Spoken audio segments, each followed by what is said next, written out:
right, folks, it's going to be a great night, but I'm sure there are a lot of people in the building and watching this that don't know the difference between a blue line and a clothesline. But it's irrelevant. It doesn't matter.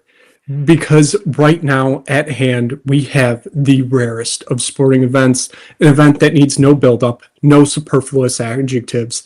In a political or nationalistic sense, I'm sure this game is being viewed with varying perspectives, but manifestly, it is a hockey game. The United States and Canada on a sheet of ice in Milan, Italy. Welcome in to Olympic Ice. Gold medal preview. Matt Merrifield, Nick Burt. Matt, how are you doing? First off, does anybody still use a clothesline in the year 2026? No, but you can't repeat Al Michaels without changing it, and I didn't know what to change it to, so. Fair. I don't think Kenny Albert could deliver that monologue to open a broadcast, but either way, Eddie O would jump in way too early and ask Bush for his opinion. So, but what a day. What an opportunity. I mean, who would have thought this is where we'd be 2 weeks ago, Nick? I think most people, the lizard people, certainly thought.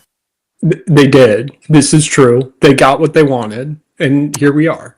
I also had to explain to my girlfriend yesterday who the lizard people were. I said, this is what the lizard people want. She goes, what does that mean? I said, it's hard to explain. But it's what they want. The people. NBC. Lizard people. Yes. I mean, this is what I wanted. Am I a lizard person? I don't know. But, I mean, I wish somebody would tell me if I was. But all I know is that 8 a.m. tomorrow morning, I can't wait. I mean, this is what we've been waiting for. And I guess, I don't know. It's hard to explain how excited I am for this hockey game. Because last year for the Four Nations Championship, it was exciting. But it wasn't a gold medal. Truly, this is the one. This is what we've been waiting 365 days for. And I got to be honest, the Americans look really good. Now, I don't think they're going to... How the two teams have looked throughout this tournament aren't going to matter. This is a completely separate game. It's its own thing. It just happens to be playing for a gold medal. But still, I like what I see out of the Americans. Well, let's get into this first. This small detail that I see a lot of people complaining about. The 8 a.m. puck drop. I'm personally fine with it. We've been doing it all tournament. It's the casuals that are complaining. Am I wrong in reading that? I mean, I'm fine with it. It's whatever, I guess. I mean, I guess if I could prefer, why didn't they start a day earlier and play today? The gold medal game should be today, in my opinion. I know they have to play the bronze and then the gold, but why are we playing at 8? Because the bronze games are 1 o'clock today. 2. Yes. Exactly. So the gold medal game should be at 2 p.m. Saturday afternoon on NBC. So apparently the lizard people don't care enough, I guess. Part of me thought maybe both these teams were going to lose on Friday because of the fact that NBC might get better viewership today than they would tomorrow at 8 a.m. I'm not kidding. And once again, the NBC ad is about bringing back Canadian tears, nothing to do with a gold medal. But, I mean, I guess Bill Guerin and the USA Brass get what they want because they're going to get an opportunity for both. So. Okay, let's get into it. Just kind of recapping both of these teams' yesterday's semifinals. Canada was a team yesterday. Looked very beatable. The Finns were playing their style of hockey. Canada were struggling to adapt to it. They went down 2-0, including one on a penalty kill. I knew it was over then, except it obviously wasn't. Canada advance on. Nathan MacKinnon scores with about 30 seconds left to give Canada a 3-2 lead. They go on to the gold medal game. This team looks very, very unsurprising. You know what they are. It really did feel like that team was missing the leadership of Crosby yesterday. Maybe a little bit, but I guess my concern with Canada is, that they're the most talented team there, top to bottom.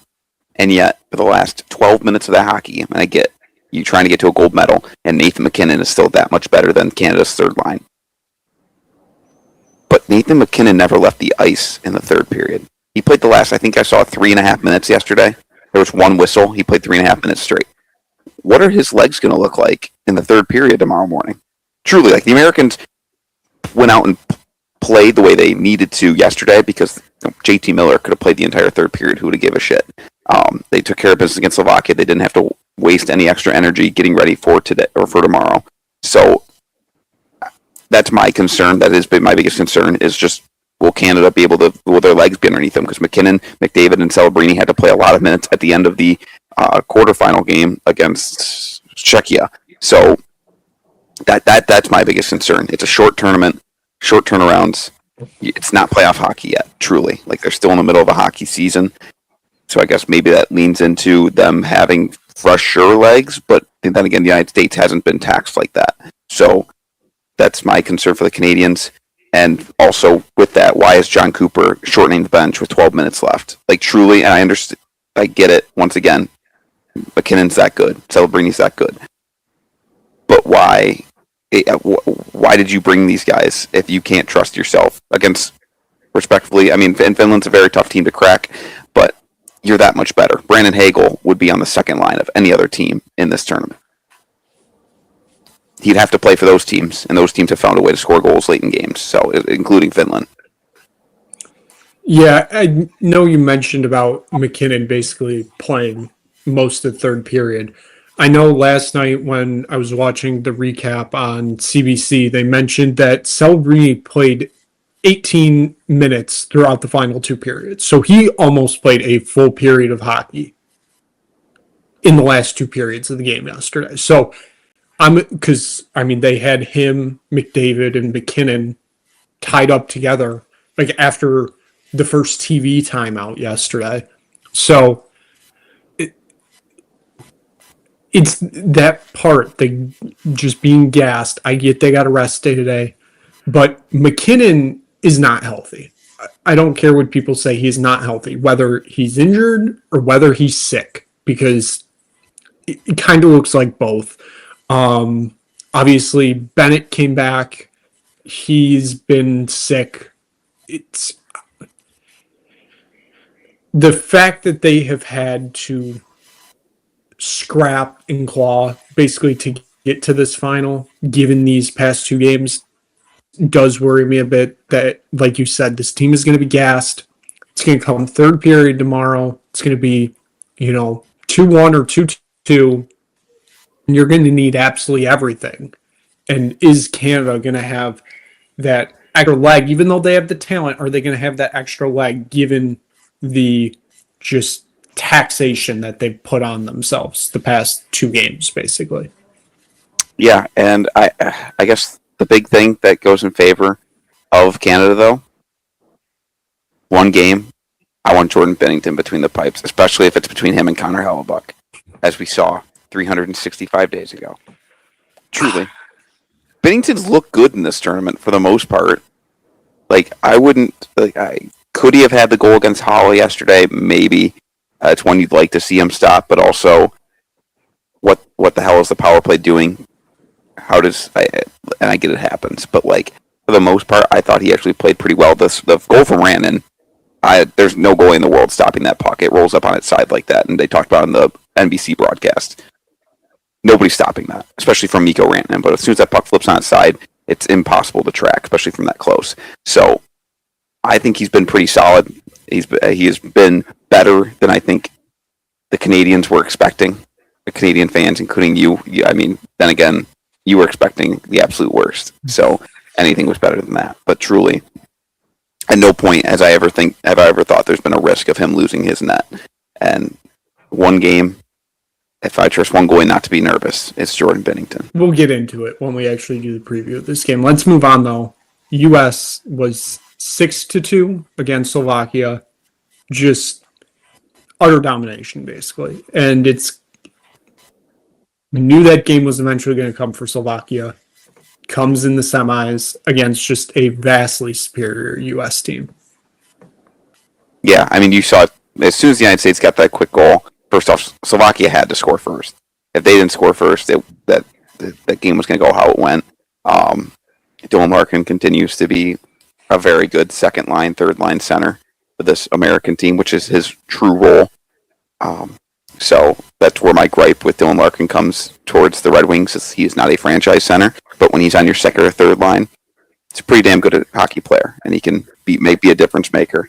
But for Slovakia, they laid an egg, and they had to play their best game, and they was far from it in this tournament against the United States, and the Americans took care of business. The person that I really have been impressed with this tournament, and he played well yesterday. He had the second goal of the game.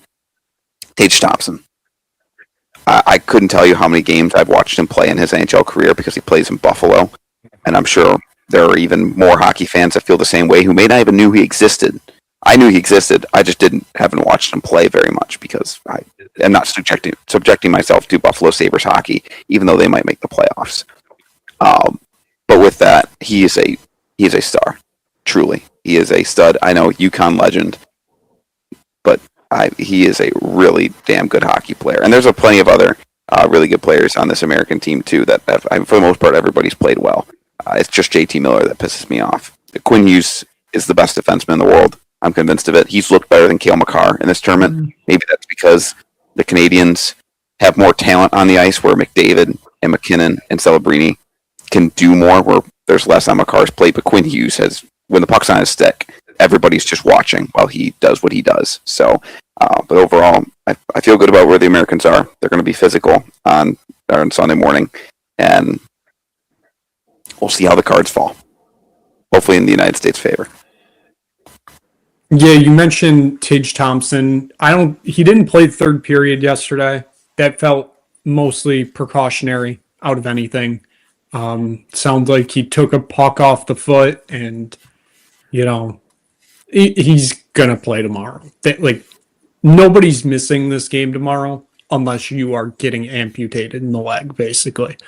Now, is Crosby getting amputated? I'm not 100% sure. Special braces. What the hell did he do? Trying to build a special brace. Outstanding question. That very much does worry me. That we are trying to get special braces built in a 48-hour period for in hockey terminology, a lower body injury. It doesn't sound great, Bob. Is he going to, I think I texted you this, is he going to show up looking like a late-stage Rob Gronkowski, just braces everywhere, looking like a robot, basically? I'm full expecting Jack O'Callahan, OC's playing, out there just limping up and down the ice. He's going to lay somebody out to set up a game-tying goal. Can feel it. Yeah. Slovakia. We talked that the AHL goaltending isn't going to win you a gold. It just fell apart yesterday. Especially that first goal, 4 minutes in, and I think I texted you, well, there's the AHL goaltending. Overall, their tournament's not over yet. They're playing in the bronze today against Finland. Maybe they sneak out another bronze like they did in 22, but the Finns just seem that much better. Yeah, if it was against anybody but the Finns, I'd feel good about Slovakia because they've had a really good tournament. They've been super consistent other than yesterday. The Finns, it's like Russia in the winter. You can't invade. You can't take over Finland. They're going to beat you. They're going to find a way to get to a medal round, and they're going to medal. What is it? I got to go back and find the stat because I brought it up in the preview show, and now I can't remember what the official stat is in terms of how many Olympics in a row that they've medaled in. Since 2006. Correct. They've medaled in every Olympics since 2006, which is insane. And I don't see that stopping today because they are better on paper than Slovakia, and Saros is a much better goaltender. Yeah, Saros had me scared yesterday. Multiple points because he was making, Stanley Cup Final Game 7 type saves against some Canadian shots. I think it was the Celebrini one in the first period. I'm like, that's any other goaltender that's going in the back of the net. Saros ends up saving it. And, he looked really good yesterday. I still think Finland end up taking the bronze. Let's move on, though. What we're all here for. let's get into it. Let's take a look back. The differences between four nations last year, roster wise, and this year. Basically, it's one major addition on each side. For Canada, it's Macklin Celebrini. For the US, it's Quinn Hughes. Overall, Canada has the better forward group. I honestly think everything past that. So your defensemen and goalies, I think the US is better there. Goaltending, I think it's a true coin flip. It's a one because overall over a full season, yes, Connor Hellebuyck is a much better goaltender than Jordan Binnington. But in one game, truly, it's a coin flip. If Connor Hellebuyck comes out and plays really well, like he has for the most part in this tournament, I'll give him a little bit more credit than I think he deserves. The U.S. will be fine, but he's got to be rock solid today because the Canadians are going to come, and there's going to be stretches of the game where the puck's not going to leave the United States zone. For as good as the United States is, Canada's just going to have those moments. First off, the United States has to stay out of the penalty box today. If they don't take a single penalty, on Sunday, if they don't take a single penalty, they will win. No, hands down. Canada 5-on-5 has not been very good the last couple games. They've had, all three of their goals were on the power play yesterday, if I'm not mistaken. Or I think their game winner was on even strength. No, it had 2 seconds left on the power play. That's right, because the Lizard people called 3 straight penalties in the third period. The last 3 penalties were against Finland yesterday. But anyways, defenseman, the United States defenseman has impressed me more. I mean, I thought they were the best D-core coming into the tournament, and I'm still impressed with what I've seen. I mean, I'm not a huge Werenski fan, but he is really good. And the fact that he's your 4th, maybe even 5th defenseman, I mean, McAvoy's been good, even though he doesn't have a point yet this tournament. Obviously, Quinn Hughes is, in my opinion, the best defenseman in this tournament. I'm a Brock Faber guy. Up and down. Incredible D-core. The fact that Slavin is your 6th D-man is, I mean, just a luxury that no other team has. But yeah, the forwards, we're not going to act like, even without Sidney Crosby, it's even close. But at the same time, I think it's going to be tough that the Americans can roll 4 lines tomorrow and pretty much do the same thing to you, regardless of which 3 forwards are on the ice. Whereas Canada, as we know, it gets down to the final period, 2-2 hockey game, and you're going to see McDavid out there a little bit more. And sure, you're going to see Matthews and Eichel out there more in the third. But you can still, I wouldn't sneak out JT Miller and Vincent Trocheck, but your top 3 lines you can roll without question. Dylan Larkin's played well enough in this tournament that his third line can be out there. Brock Nelson can be out there late in the game. And so I think, honestly, that's where the United States has the edge. It's just their depth and the trust in their depth. Yeah, I mean, what really worried me yesterday, because you mentioned it earlier, was shortening the bench in the third period. I feel like we're going to get to a point tomorrow, and it's probably going to be most of the third period, where it's going to be like that. I rip this guy as much as I can. Mitch Marner is going to be out there doing spinoramas on, who knows who from the U.S., probably Quinn Hughes, and then the puck is just going to end up in the corner and have no target on net whatsoever. So that does worry me a bit. Austin Matthews, though, I've seen people he's had a okay tournament, but he hasn't had that moment yet. The fact that it's a Game 7 game, is tomorrow finally his moment? Well, I was about to ask you, for overtime, instead of doing a shootout, should they just put shooter tutors in the net and let Marner and Matthews play one-on-one? Sure. Why not? Hell, don't even put the puck out there. Just give them foam swords, and whoever wins the fight first wins gold. I think that's how they should decide the game tomorrow. But for your question, in terms of Matthews, I don't know. He's played well this tournament, but he's not going to be the guy tomorrow. I think Eichel's going to be the guy tomorrow. Truly, if there's going to be a dude for the United States, I think Jack Eichel is that guy. The only reason he wasn't a number 1 overall pick is because of Connor McDavid. Any other year, I truly believe Eichel would be the number 1 pick. There's very few exceptions to that rule. I guess McKinnon, and Celebrini, but then they're different draft years, so you don't have those comparison right there. But Jack Eichel was the number 1 overall pick caliber player, which it's not often in the NHL you have that option. But oh, hello. Do you have an opinion on Austin Matthews? Are you gonna say hi? You're just gonna intervene?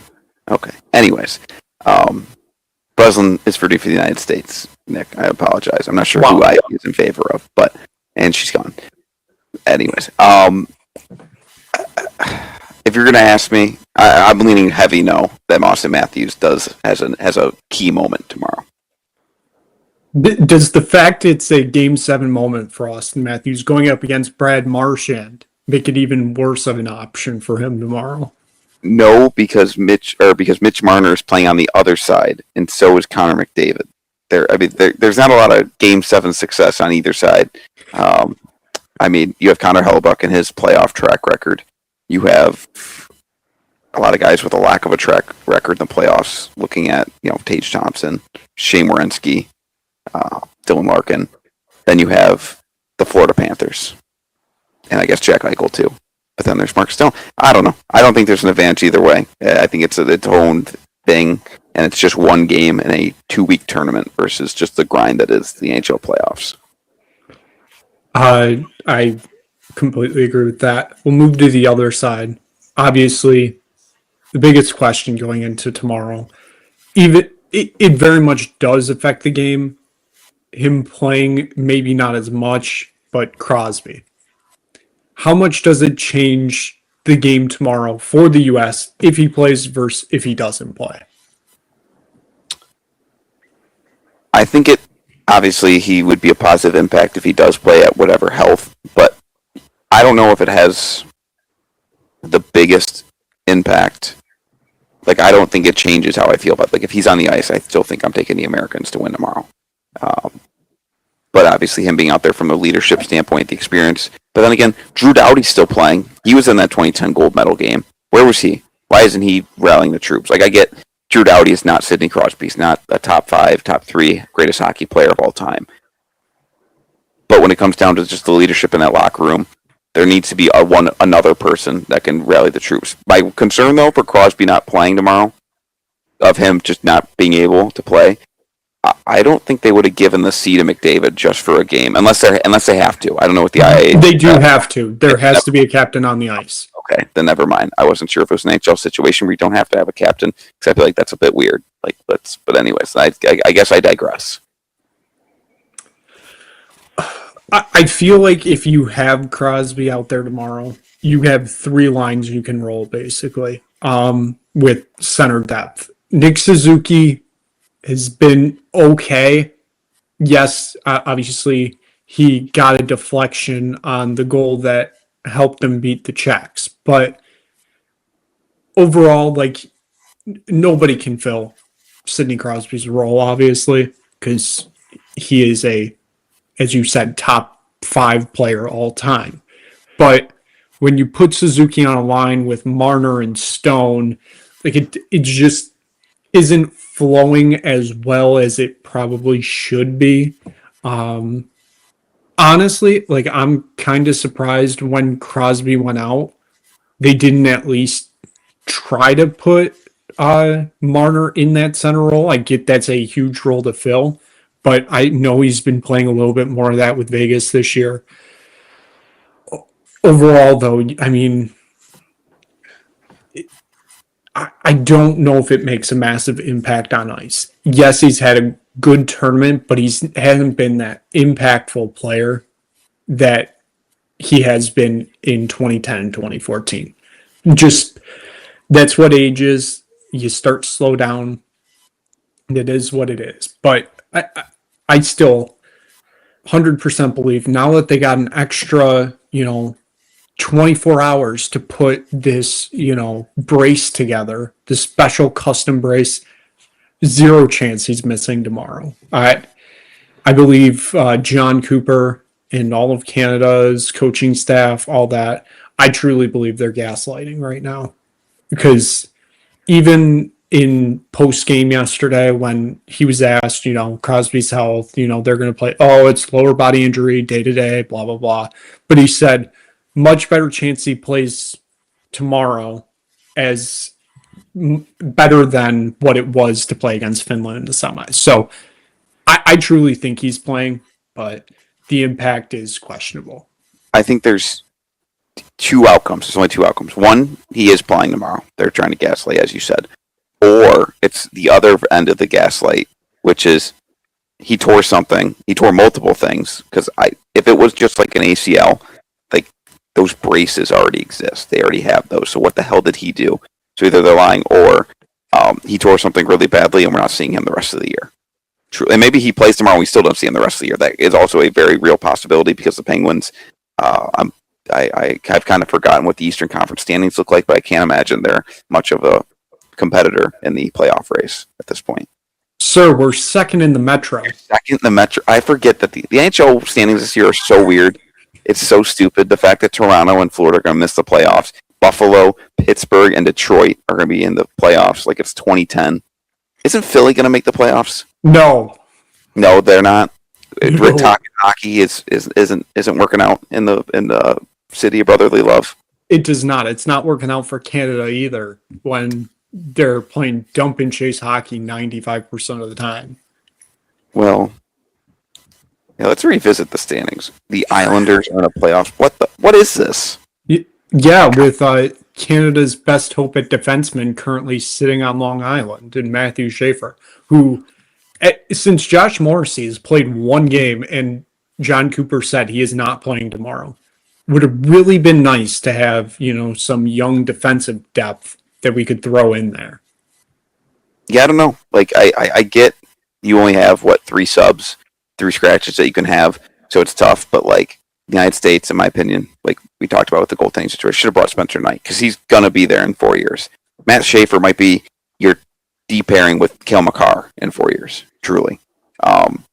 So I don't get why teams don't they save one spot to bring a young player because Matthew Schaefer can play. If it came down to it and he needed to play, he could be your 6th defenseman. No issue. He's still better than most teams' defensemen in this tournament. So I get the size and physicality of being an 18-year-old trying to play in the Olympics can be tough. He's also an exceptional talent. But anyways, let's get to some predictions for tomorrow. I agree. I'll let you take the floor here. God, I don't know. Before we do full predictions, same thing as we did on semifinals. We'll do by quarters, 25%, 50, 75, 100. Overtime tomorrow. 100. It's going to overtime. Yeah, everybody knows this. It's going to be okay. I guess I'll go 75 because I guess there could be a late, like a McKinnon goal with 30 seconds left. But this game, we've come too far. We're going to get an all-time finish tomorrow. There's been so much build-up. If we get like a 6-2 hockey game where it's dominated by either side, I'll be pissed. I'm waking up 8 a.m. for this. I want to be wined and dined. Give me something, NBC. Give me something to work with here. I'm not just waking up to watch Canada beat the United States upside the head with a plastic baseball bat. Like we need something here. So this game's going to overtime. I'm going 3-2. 3-2 in overtime. Just classic. It's gonna be tough. Goals gonna be tough to come by. Game 7 type atmosphere. Teams aren't going to want to make a mistake. And if the United States can stay out of the box, I think that'll play in their favor. I think they'll take at least one penalty, though. In this type of game, they will have to. It'll just happen. Do you want to give your prediction first before I give away who I think is going to be our golden goal? Sure. We'll do that because I think you're going to say this game's going to overtime, too. So that's why I say that. I'm saying overtime. I'm saying 3-2 because I believe 4 Nations, that was a 3-2 game. I believe you're right. I know 2010 was. 2002 didn't go to overtime. Canada won 5-2 or something like that. So 3-2. I'm going with that. Obviously overtime. The biggest thing for Canada is staying out of the box too. It is, the Kachuk brothers are going to be on level 11 tomorrow. And Tom Wilson is going to be on level 11 tomorrow. And same with Sam Bennett. Same with, Brad Marchand. They're all going to be on level 11 tomorrow. Stay out of the penalty box. You are going to try to be baited by the other side. Either people, you're going to try to be baited because a power play very much can flip this game.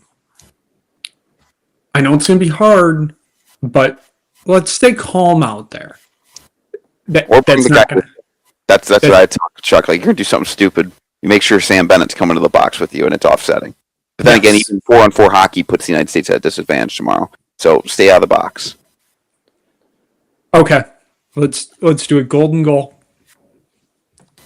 Well, spoiler alert, I think the United States is winning, if I haven't mentioned that already. God, I'm torn.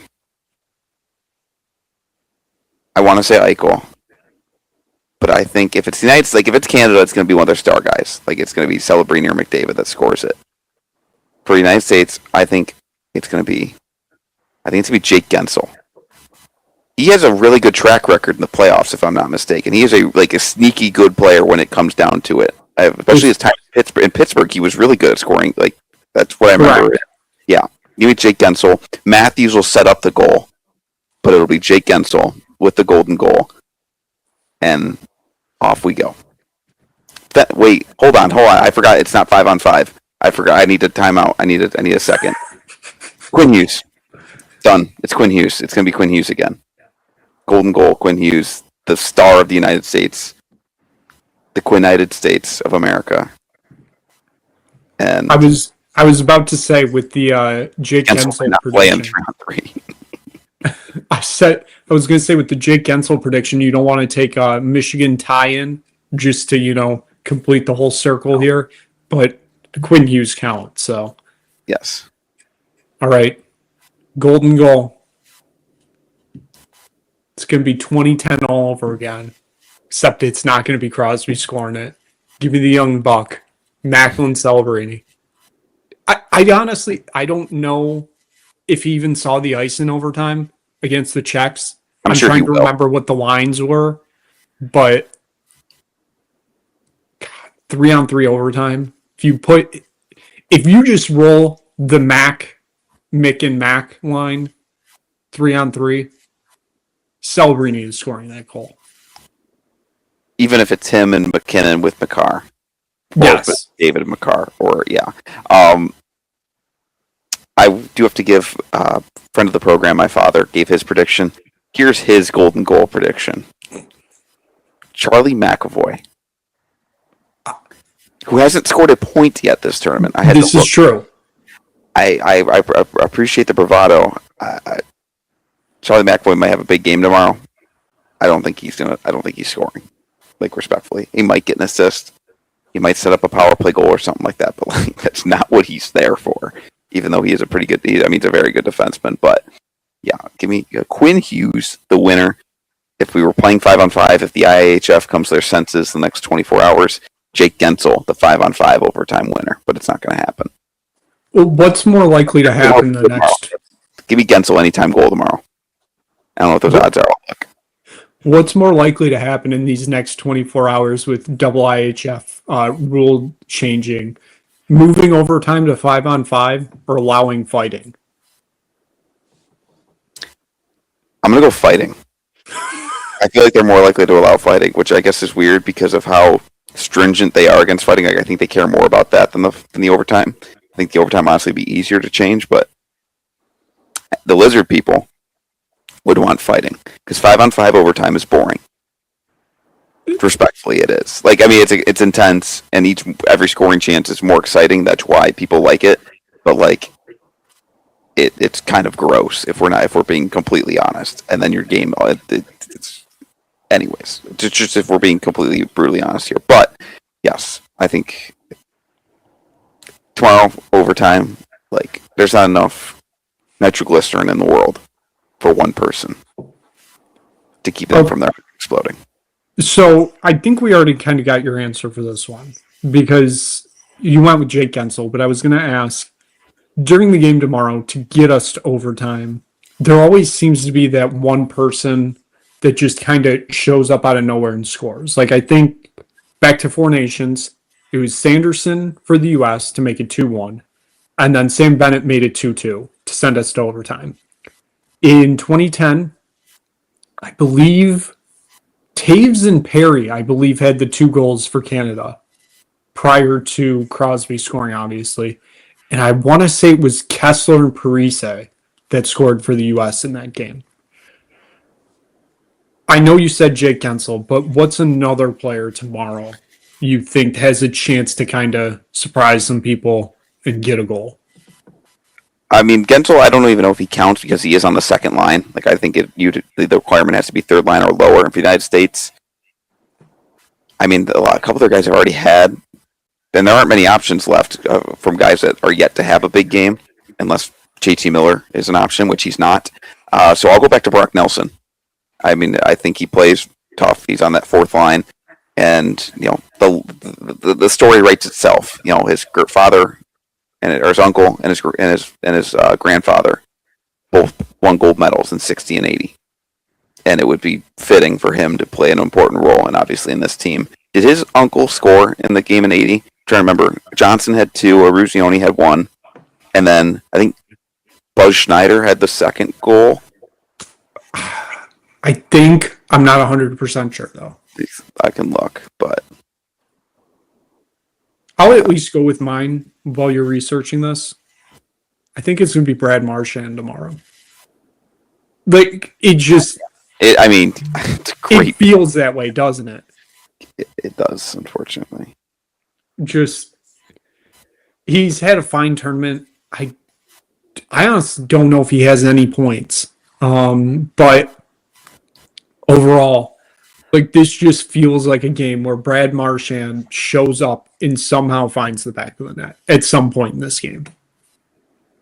It's a weird feeling I have. I did look, though, anytime goal scorer for Mike Merrifield's gold medal winning goal prediction, Charlie McAvoy, is plus 2,400. For him to score it all tomorrow? Yeah, that's anytime goal scorer. Yeah, I have Gensel at plus 480 to score tomorrow. The only 2 players that are below Charlie McAvoy are Drew Doughty and Devon Taves. Wow. So, JT Miller plus 100. Can I interest anybody? Hey, him and Trocheck, parlay that as your 2 American goal scorers tomorrow. So, the opening goal was Buzz Schneider for the United States, and then Mark Johnson had the tie going at the buzzer beater goal. Dave Christian, Brock Nelson's uncle, was the one who shot it down the ice to set up that goal. So he was the one that put the net from 100 feet away. But anyways, first off, I have a bone to pick on Miracle on Ice. I guess I can bring it to these airwaves. So obviously, one of the huge points of the movie is Timmy Haar showing up in the middle of camp and potentially taking away a spot. And I believe they show him during the cut scenes of when they're in Colorado at the beginning of the movie, when they announce it, they show him getting up and leaving. During the montage, of the training montage, after he shows them the Soviet team, and they they're spraying snow and they're going through the cuts as they're going through and getting the list down to 20. Timmy Haar is on that list. I paused the movie last night when I was watching it. He was on the team the entire time. I don't know if that's been addressed before in the media, because I know there are some inconsistencies with the movie, although it's very well done. But, he was always there. Did these guys just not like him? Truly.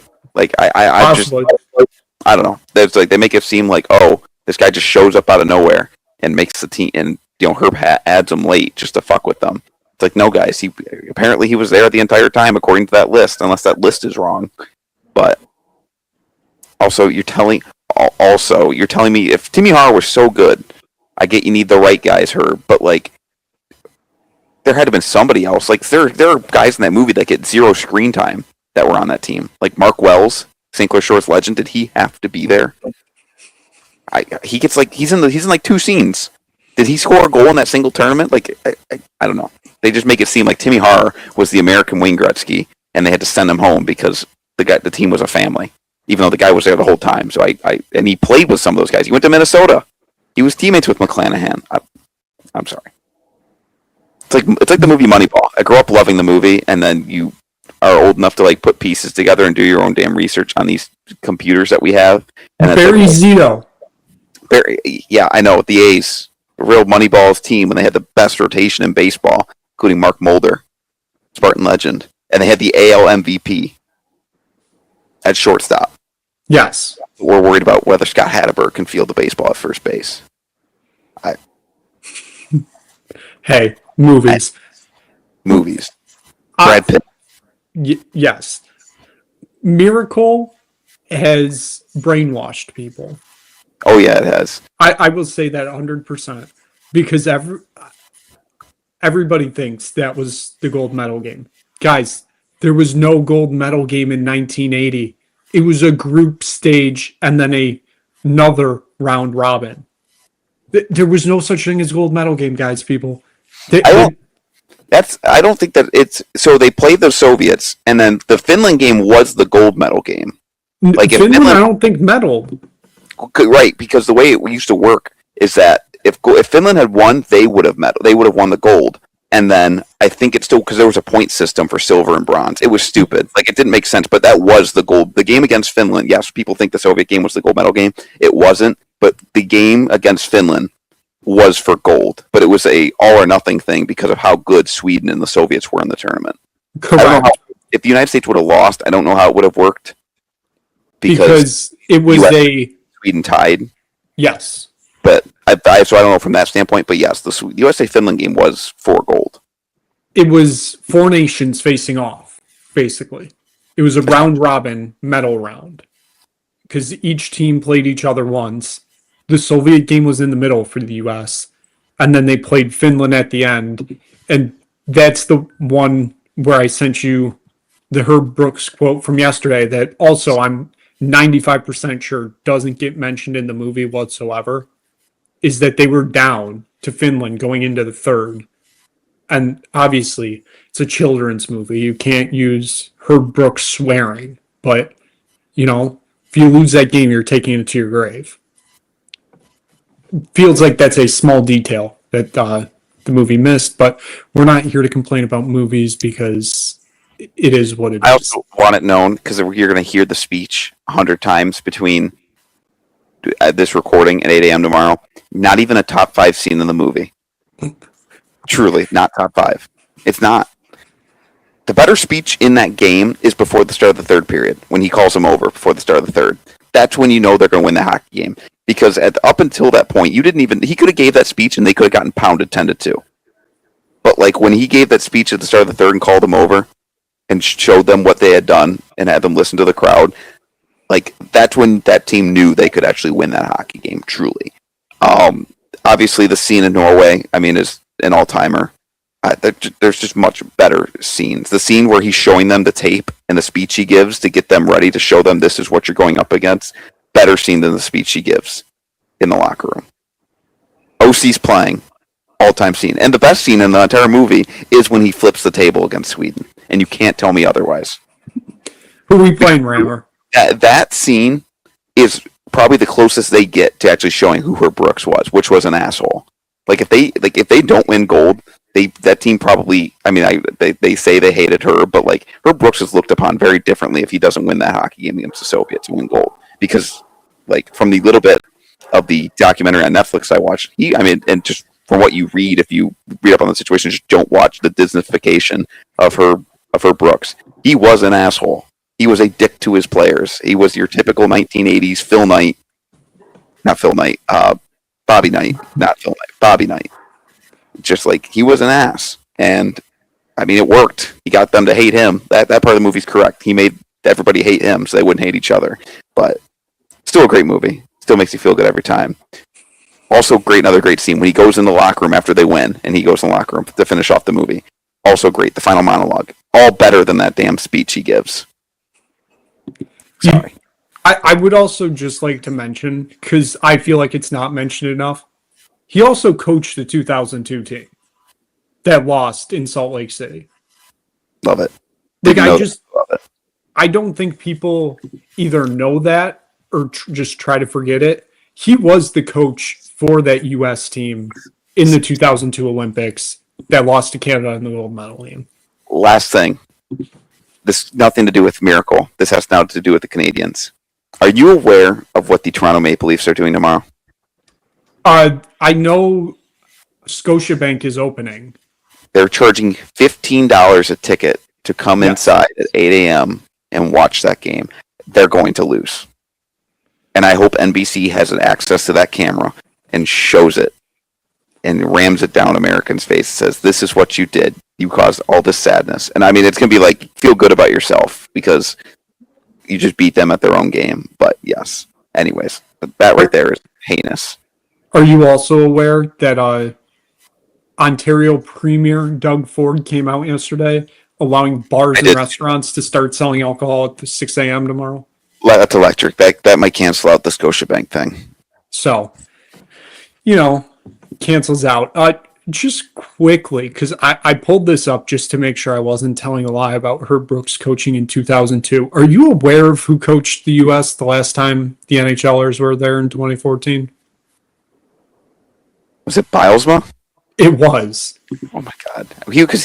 He coached in 10 too, didn't he? Who's the coach in 10? Ron Wilson.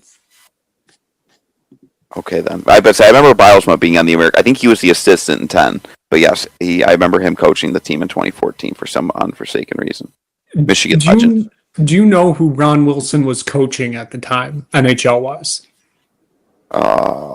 Philly. No. Toronto Maple Leafs. Lovely. So, all right. We'll wrap it there. We very much rambled on here at the end of the show. Movies, all that fun stuff.